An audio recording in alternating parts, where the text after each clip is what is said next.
തുണ്ടി മുതൽ തിരിമറി കേസിൽ ആന്റണി രാജുവിനെ തിരിച്ചടി, ശിക്ഷ മരവിപ്പിക്കണമെന്ന ഹർജി ഹൈക്കോടതി തള്ളി.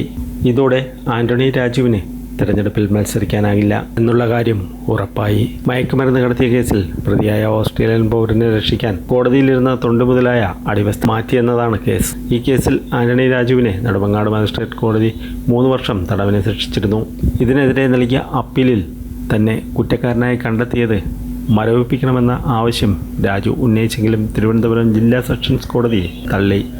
തുടർന്നാണ് ഹൈക്കോടതിയെ സമീപിച്ചത്. കുറ്റക്കാരനായി കണ്ടെത്തിയതോടെ MLA അല്ലാതായതും തെരഞ്ഞെടുപ്പിൽ മത്സരിക്കാൻ വിലക്കുള്ളതും ചൂണ്ടിക്കാട്ടിയാണ് ഹർജി നൽകിയത്. ഇതോടെ തെരഞ്ഞെടുപ്പിൽ ആന്റണി രാജുവിന് മത്സരിക്കാൻ കഴിയില്ല. ഓസ്ട്രേലിയൻ പൗരനെ അടിവസ്ത്രത്തിൽ ഒളിപ്പിച്ച മയക്കുമരുന്നുമായി തിരുവനന്തപുരം വിമാനത്താവളത്തിൽ നിന്ന് പിടികൂടിയത് ഇതിൽ തൊണ്ടി മുതലായിരുന്ന അടിവസ്ത്രം മാറ്റിയെന്നാണ് കേസ്. 2ാം പ്രതിയാണ് ആന്റണി രാജു. മയക്കുമരുന്ന് കേസിൽ ആന്റണി രാജുവും വിദേശ പൗരൻ്റെ അഭിഭാഷകനായിരുന്നു.